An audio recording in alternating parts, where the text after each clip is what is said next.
¿Qué pasaría si pudiera perseguir la luz y finalmente consiguiera adelantarla? Esa pregunta se la hizo un joven de 17 años en su último año de secundaria.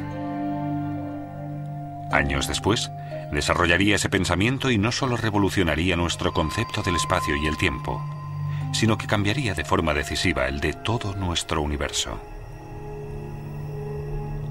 Albert Einstein. E igual a mc al cuadrado. Albert Einstein nació el 14 de marzo de 1879 en Ulm, Alemania.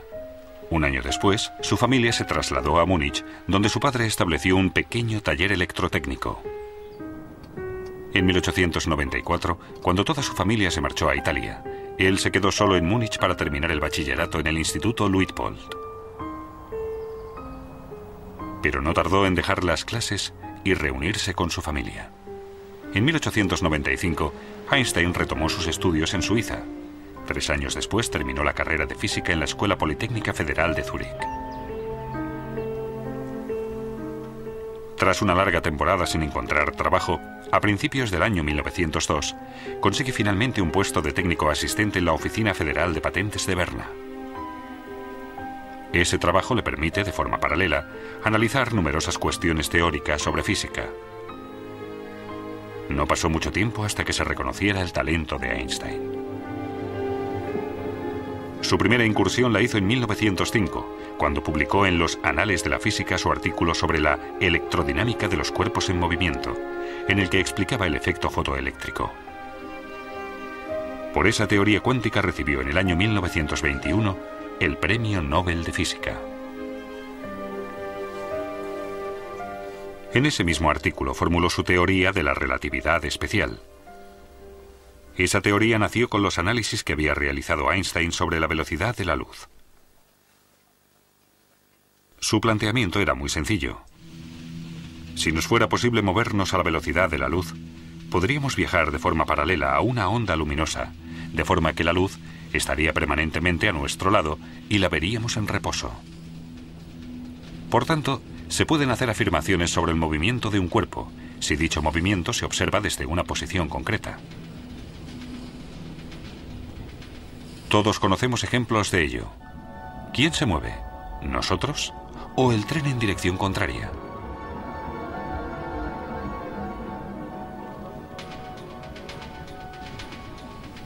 Algo parecido pasa cuando un coche circula, de forma paralela, a la misma velocidad que un tren. Desde el tren, el coche parece estar parado. Según la posición, se percibe bien el movimiento o no.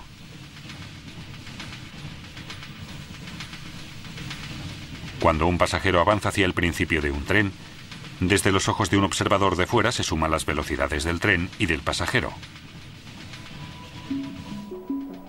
Si 2 personas van a la misma velocidad y una sube a una cinta transportadora, se suman las velocidades de la persona y la cinta transportadora. Esto se denomina teorema de adición, por la superposición de las velocidades. Aunque esta explicación nos pueda parecer coherente, presenta un problema con respecto a la velocidad de la luz.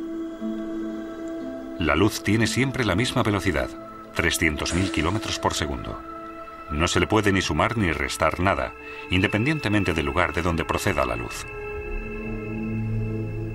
La prueba de esta constante de la velocidad de la luz la lograron en 1887 los físicos Albert Michelson y Edgar Morley. Mostraron con un experimento práctico que la luz siempre tiene la misma velocidad.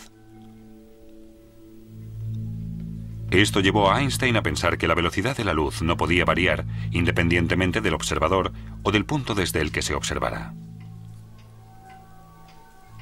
La constante de la velocidad de la luz no solo cambió nuestra concepción de la velocidad en sí, sino también la del espacio y el tiempo. Se derrumba la idea de que solo existe un tiempo único y absoluto para todos los sucesos, pues el tiempo depende del observador y de la velocidad a la que éste se mueve.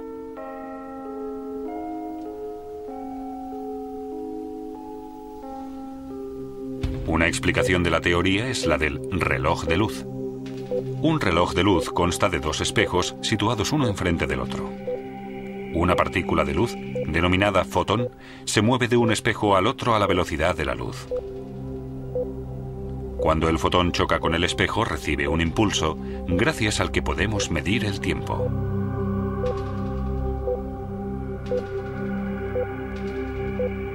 Pero si movemos uno de los relojes de luz a velocidad constante, el fotón, a los ojos de un observador estático, deberá recorrer una diagonal para chocar con el espejo contrario. Como el recorrido es más largo, el fotón ya no puede alcanzar la velocidad de la luz y choca más tarde con el espejo. Lo que significa que ambos relojes marcan tiempos distintos. El reloj de luz en movimiento va, para un observador estático, más despacio. Un experimento demostró este fenómeno en los años 70. Dos relojes atómicos se pusieron exactamente a la misma hora. Uno de ellos se metió en un vuelo regular, mientras que el otro se quedó en tierra. Al final se compararon los dos, y el reloj que fue en el avión se atrasó. Este fenómeno, por el que los relojes en movimiento van más despacio, se ha denominado dilatación del tiempo. Otro experimento de ello es la paradoja de los gemelos. Un astronauta vuela en su nave 10 años en el espacio. Su hermano gemelo se queda en la Tierra. Los dos tienen 30 años. El astronauta vuela 10 años a 260.000 kilómetros por segundo. Después regresa a la Tierra, para lo que tiene que invertir otros 10 años. Cuando regresa tiene 50 años de edad. Sin embargo, al llegar comprueba que su hermano ha envejecido un total de 40 años y en la fecha de su regreso ha cumplido ya 70 años. Pero los viajes a la velocidad de la luz no son una fuente de juventud. Cuando el astronauta regresa a la Tierra, comprueba que ha envejecido a la mitad de velocidad, pero durante su viaje también ha vivido la mitad. Ha comido, bebido, pensado y dormido la mitad. En 1959 se demostró, mediante un experimento sobre la aceleración de las partículas realizado con muones en el Centro Europeo de Investigación Nuclear en Suiza, que esos sucesos no solo se dan en un ámbito científico, sino en la vida real. Los muones son partículas de la familia de los electrones. La particularidad que tienen es su corta vida. Solo 10 microsegundos después de formarse se vuelven a dividir. El experimento demostró que si los muones se aceleraban hasta casi la velocidad de la luz, viven 3 veces más. Con la aceleración, su reloj interno se ralentiza realmente con respecto a los muones estáticos.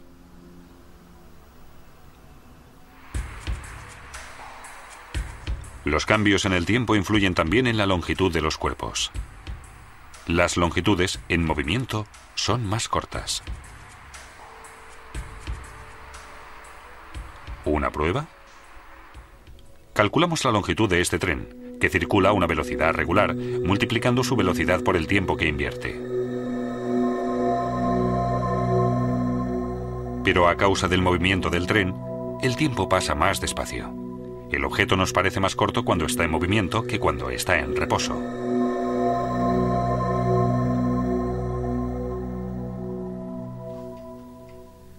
Mediante su teoría de la relatividad especial, Albert Einstein estableció un nuevo concepto del espacio y el tiempo, en el que demuestra que ambas dimensiones, consideradas hasta entonces independientes la una de la otra, son dependientes en realidad. Einstein hizo otras asociaciones de propiedades físicas, como que la masa varía dependiendo de si se mueve o no con respecto al observador. Las masas en movimiento resultan más pesadas y poseen, por tanto, más energía cinética. La equivalencia entre la masa y la energía es la fórmula más famosa del mundo, E igual a mc².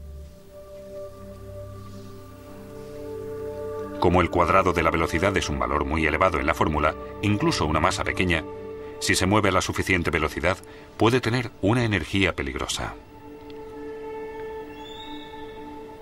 Este hecho fue de una enorme importancia para la física del núcleo atómico. Despejó el camino hacia la obtención de energía atómica, pero también para la creación de la bomba atómica.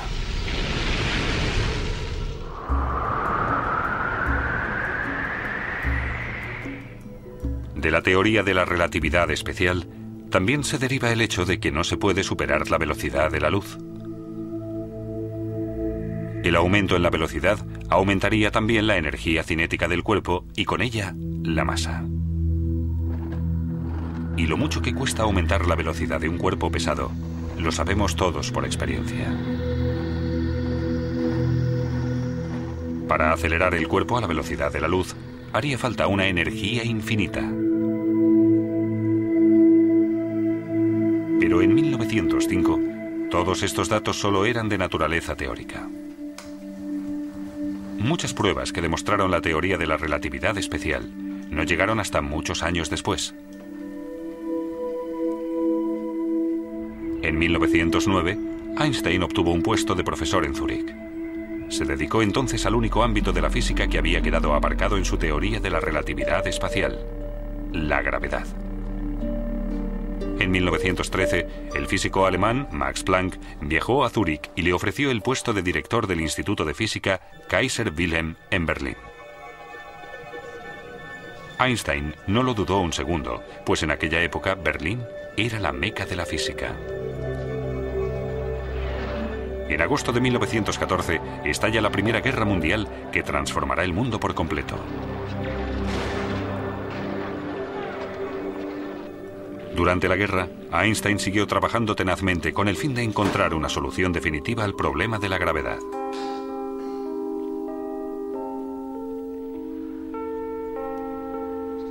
Sus años en Berlín fueron el punto culminante de su carrera científica, pues fue allí donde completó su teoría general de la relatividad.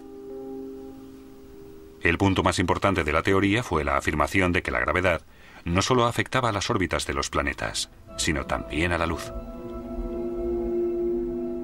Según esto, el haz luminoso de un planeta se desviaba tanto al pasar cerca del Sol que su posición se percibía desplazada.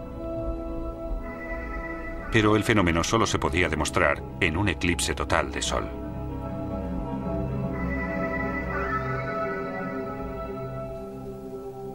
En noviembre de 1915, Einstein calculó que el ángulo de curvatura del haz luminoso de una estrella al pasar cerca del Sol era de 0,3 grados.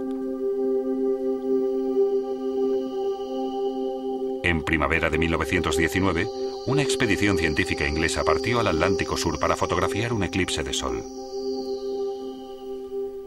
Y efectivamente, la expedición confirmó los cálculos de Einstein.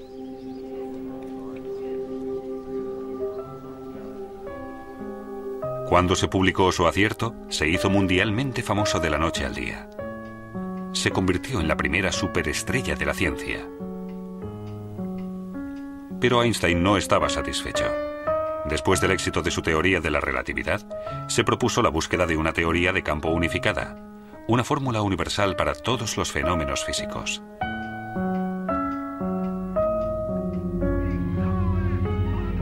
Albert Einstein era judío. Cuando Hitler subió al poder, emigró a Estados Unidos. En el campus de la Universidad de Princeton, continuó sus investigaciones en busca de la teoría de campo unificada. Pero esta vez, su propósito fracasó. Albert Einstein murió el 18 de abril de 1955 en el Hospital Judío de Brooklyn, Nueva York.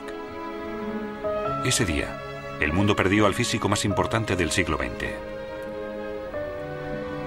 El hombre, que con su teoría de la relatividad parecía haber vencido al tiempo, tuvo que doblegarse como un humano más ante el fin de sus